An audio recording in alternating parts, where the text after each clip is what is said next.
대한민국 육군, 북한과 중국의 대규모 보병을 상대할 새로운 탱크 킬러를 대량 생산한다? 해외 언론, 대한민국의 120mm 자주 박격포에 주목하다. 지금 현재 휴전선을 사이에 두고 호시탐탐 기회를 노리고 있는 북한과 더불어 통일 이후 우리나라와 직접적으로 국경을 맞대게 될 잠재적 위협 국가가 바로 중국이라는 것이 군사 전문가들 및 국제정세 전문가들의 공통된 의견입니다. 동시에 북한과 중국은 엄청난 규모의 육군을 보유하고 있다는 공통점도 가지고 있죠. 미국에서 발간되는 국제정세 및 국방전문지 National Interest는 2020년 9월 11일 다음과 같은 제목의 기사를 게재합니다. South Korea has a new way to kill North Korea's tanks. 대한민국은 북한의 탱크를 파괴할 수 있는 새로운 수단을 확보하게 되었다. National Interest는 이 기사를 통해 우리나라 120mm 자주 박격포의 재원과 성능을 상세히 소개하면서 북한의 대규모 보병의 진격을 저지할 수 있는 새로운 킬러의 등장이라는 표현을 쓰고 있습니다.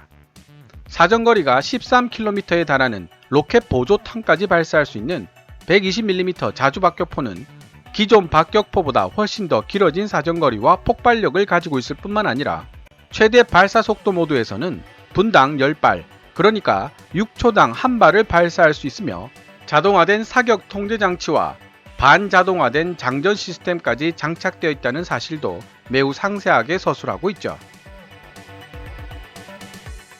비록 박격포가 정확성이 떨어지는 무기체계이기는 하지만 이 정도 사정거리와 화력 그리고 발사 속도라면 상당한 수준의 제압 포격이 가능하며 이를 뚫고 전진할 수 있는 보병 부대는 아마 없을 것이라는 이야기도 함께하고 있습니다. 6.25 한국 전쟁 당시 머릿수로 밀어붙였던 인해 전술로 재미를 봤던 중국이 다시 인해 전술로 들이민다면 이번에는 중국 입장에서 후회 막심한 결과가 발생할 가능성이 크다는 뜻이기도 하죠. 사실 전문가들이 예상하고 있는 중국과 대한민국의 충돌 시나리오는 꽤 여러 가지 종류가 있습니다. 통일 전에는 미국을 위시한 서방 세력과의 완충지대 역할을 하고 있는 북한을 자신의 영향력 내에 잡아두기 위해 한반도에 어떤 식으로든 개입할 가능성이 크고, 통일이 된 이후에는 육지와 해상에서 중국과 통일한국 사이의 새로운 국경선을 확립하기 위한 군사적 알력 상황이 발생할 가능성이 매우 높다고 봐야 하기 때문입니다. 중국 인민해방군도 이런 점을 잘 알고 있기 때문에 필요한 지점에 신속하게 병력을 이동시키기 위해 일반 보병을 기계화 보병으로 업그레이드 시키는 작업에 많은 자금과 노력을 투자해 왔습니다. 일명 쾌속반응군 QRF라고 명명된 이 합성 집단군은 군 구별로 한 개씩 운용되고 있으며 72시간 내에 중국 전역으로 전개할 수 있는 능력을 보유하는 것을 목표로 하고 있는 기계화 부대입니다. 하지만 중국이 세계 2위로 떠오른 경제력을 바탕으로 군 현대화에 매진하고 있다고 하나 자원이 무한정 있을 수는 없는 법이죠.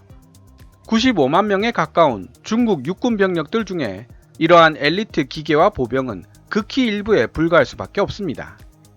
결론적으로 만약 대한민국이 가까운 미래에 중국과 맞부딪히게 된다면 엄청난 수의 일반 보병을 어떻게 상대할 것인지에 대한 대책도 미리 세워둬야 한다는 뜻이 됩니다. National Interest는 비록 북한 인민군 보병들만을 언급하고 있지만 어쩌면 우리는 신형 120mm 자주 박격포에 좀 더 다양한 활용 방법을 중국 일반 보병들과 연결하여 생각해 봐야 할 필요가 있을지도 모릅니다. 서두는 이 정도로 하고 미국의 국방전문지 National Interest가 2020년 9월 11일 게재한 기사 내용을 번역해 보도록 하겠습니다. 기사 원문은 노란색 글자로 표시됩니다. 다음과 같은 장면을 상상해보자.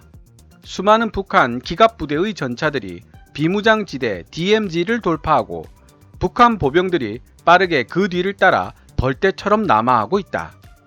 북한 전차들의 침공에 앞서 북한의 특수작전부대 선발대가 먼저 비무장지대 DMZ에 진입하여 전차들이 성공적으로 공격작전을 실행할 수 있는 토대를 마련한다. 비록 북한이 보유하고 있는 구형 기갑부대들이 대한민국의 최첨단 대전차 무기들에 오랫동안 견디지 못하고 곧 파괴되어 버리겠지만 대한민국 국군이 가장 우려하고 있는 부분은 바로 비무장지대를 통과하여 걸어서 혹은 병력 수송 장갑차를 타고 서울로 진격하는 거대한 북한 보병 병력이다. 하지만 대한민국 육군은 이러한 북한의 거대 침략군을 저지하는데 큰 도움이 될 수 있는 새로운 아머 킬러를 만들어내는 데 성공했다. 보다 길어진 사정거리와 더욱 강력해진 화력. 군사정보 전문지 제인즈의 보도에 따르면 대한민국은 독자적인 기술로 설계한 스스로 이동이 가능한 120mm 자주 박격포 시스템의 양산 단계에 곧 돌입하게 된다. 이 신형 120mm 자주 박격포는 그렇지 않아도 세계적으로 손꼽히는 대한민국 육군의 전투력을 지금보다 상당한 수준으로 더 업그레이드 시킬 것으로 보인다. 이런 추측의 근거가 무엇인지 궁금하다면 여기에 그 이유가 있다. 신형 자주박격포 제작에 쓰인 플랫폼은 대한민국 육군의 K200A1 궤도형 병력 수송 장갑차의 파생 형태이며 몇 가지 주요 차이점은 있지만 얼핏 보기에는 미국의 M113 병력 수송 장갑차와 매우 흡사하다. 대한민국 육군의 K200 차량군은 차체 앞쪽에 마치 전면 장갑처럼 보이도록 돌출되어 장착된 파도마기가 있는데 물속으로 진입하게 되면 이 파도마기가 전방으로 펼쳐지게 된다. 비록 해병대의 상륙 장갑차처럼 전용 추진체계가 갖추어져 있지는 않고 파도가 높거나 수심이 깊은 곳으로는 진입할 수 없다는 제한은 있지만 K200 차량군은 파도마기와 배수 펌프 덕분에 얕은 강은 자력으로 건널 수 있는 약간의 도하 능력을 보유하고 있다. 제조업체인 두산 인프라코어 웹사이트에 올라와 있는 자료에 따르면 이 플랫폼은 물속에서 다소 느린 시속 6km의 속도를 유지할 수 있다. 그러나 이 정도의 수륙 양용 능력이라도 없는 것보다 훨씬 유용하며 특히 120mm의 거대한 박격포와 결합되어 있는 플랫폼의 경우라면 더욱 그러하다. 120mm 자주 박격포는 현재 대한민국 육군이 운용 중인 107mm 박격포를 대체할 예정이며 유효 사거리 확대와 폭발력 증대 등이 기대되고 있다. 뿐만 아니라 군사 전문지 제인즈의 보도에 따르면 대한민국의 이 신형 자주 박격포는 자동화된 사격 통제 시스템과 엄청난 발사 속도를 가능하게 하는 반자동 장전 시스템도 완벽하게 갖추게 될 것이라고 한다. 제인즈는 대한민국의 주요 방산업체 중 하나인 S&T 다이나믹스의 말을 인용하면서 신형 자주 박격포의 최대 발사 속도 모드에서는 3분 동안 분당 10발, 지속 사격 속도 모드에서는 분당 3발이며 고폭탄 하이 익스플로시브 라운드의 경우 사정거리는 8km, 로켓 보조탄의 경우 사정거리는 13km에 달한다고 보도했다. 신형 자주 박격포의 깔끔한 발사 동영상은 자동화된 시스템이 어떻게 작동하는지를 제대로 보여주고 있으며 매우 인상적이다. 전력적 공백을 메울 획기적인 수단 120mm 자주 박격포. 다시 한번 비무장지대 DMZ로 돌아가 보자. 박격포의 효과는 포탄 폭발 시 발생하는 파편과 충격파에 의존하므로 전차 부대에 사용하기에는 최적화되어 있지 않다. 박격포는 또한 다른 무기 시스템보다 정확성이 떨어지기 때문에 정확한 지점을 핀포인트로 포격하는 것도 일반적으로는 불가능하다.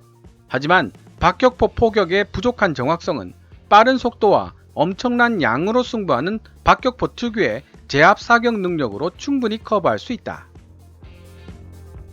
넓고 치명적인 폭발 반경을 지닌 대한민국 육군의 신형 120mm 자주 박격포는 비무장지대에서 발생할 수 있는 전력적 공백을 메우는 동시에 북한 보병들이 서울에 접근하는 것을 저지하는 데 사용될 수 있다. 비록 만약이라도 그런 사태가 일어나지 않았으면 좋겠지만 말이다. 지금까지 미국의 국방 전문지 National Interest가 2020년 9월 11일 게재한 기사 내용을 번역해 보았습니다. 그럼에도 불구하고 대한민국이 끊임없이 전력 강화를 꾀하는 데는 사실 중국이라는 존재가 큰 이유가 되고 있습니다. 공산당 일당이 모든 것을 결정하며 사상 및 언론의 자유가 보장되지 않는 중국의 국가체제와 대한민국의 국가체제는 너무나도 판이하게 다르기 때문입니다. 게다가 오늘날 대한민국이 분단되어 그 힘의 반을 잃어버린 것도 따지고 보면 1950년 한국전쟁 당시 중국의 군사적 개입이 가장 직접적인 원인을 제공한 것이나 다름없다는 점에서도 대한민국 국민의 한 사람으로서 분하고 안타까운 마음을 금할 수가 없습니다. 당시 중공의 개입이 없었더라면 대한민국은 한강의 기적뿐만 아니라 대동강의 기적까지 일구며 인구 1억이 넘는 일본에 결코 뒤지지 않을 세계적인 경제 강국이 되었을지도 모르는 일입니다. 오늘 KKMD에서 준비한 내용은 여기까지입니다.